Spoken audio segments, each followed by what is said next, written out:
13-ാം സ്ഥലം. മിശിഹായുടെ മൃതദേഹം മാതാവിൻ്റെ മടിയിൽ കിടത്തുന്നു. ഈശോ മിശിഹായെ, ഞങ്ങൾ അങ്ങേ കുമ്പിട്ട് ആരാധിക്കുന്നു. എന്തുകൊണ്ടെന്നാൽ വിശുദ്ധ കുരിശിനാൽ അങ്ങ് ലോകത്തെ വീണ്ടും രക്ഷിച്ചുവല്ലോ. അന്ന് വെള്ളിയാഴ്ചയായിരുന്നു. പിറ്റേന്ന് ശാബതമാകും. അതുകൊണ്ട് ശരീരങ്ങൾ രാത്രിയിൽ കുരിശിൽ കിടക്കാൻ പാടില്ലെന്ന് യൂദന്മാർ പറഞ്ഞു. എന്തെന്നാൽ ആ ശാബതം വലിയ ദിവസമായിരുന്നു.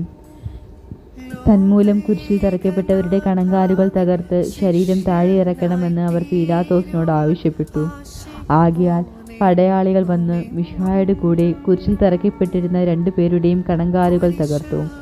ഈശോ പണ്ടേ മരിച്ചു കഴിഞ്ഞിരുന്നുവെന്ന് കണ്ടതിനാൽ അവിടുത്തെ കണങ്കാലുകൾ തകർത്തില്ല.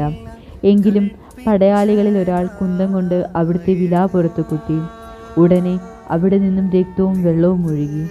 അനന്തരം മിശിഹായുടെ മൃതദേഹം കുരിശിൽ നിന്നിറക്കി അവർ മാതാവിൻ്റെ മടിയിൽ കിടത്തി.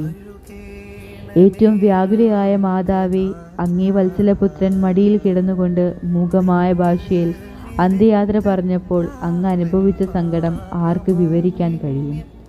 ഉണ്ണിയായി പിറന്ന ദൈവകുമാരനെ ആദ്യമായി കയ്യിലെടുത്തതു മുതൽ ഗാഗുൽത്ത വരെയുള്ള സംഭവങ്ങൾ ഓരോന്നും അങ്ങേ ഓർമ്മയിൽ തെളിഞ്ഞു നിന്നു. അപ്പോൾ അങ്ങു സഹിച്ച പീഡകളെ ഓർത്ത് ജീവിതത്തിൻ്റെ ദുഃഖ നിമിഷങ്ങളിൽ ഞങ്ങളെ ധൈര്യപ്പെടുത്തി ആശ്വസിപ്പിക്കണമേ. കർത്താവെ, അനുഗ്രഹിക്കണമേ. പരിശുദ്ധ ദേവമാതാവേ, ക്രൂശിതനായ കർത്താവിൻ്റെ തിരുമുറിവുകൾ ഞങ്ങളുടെ ഹൃദയത്തിൽ പതിപ്പിച്ചുറപ്പിക്കണമേ.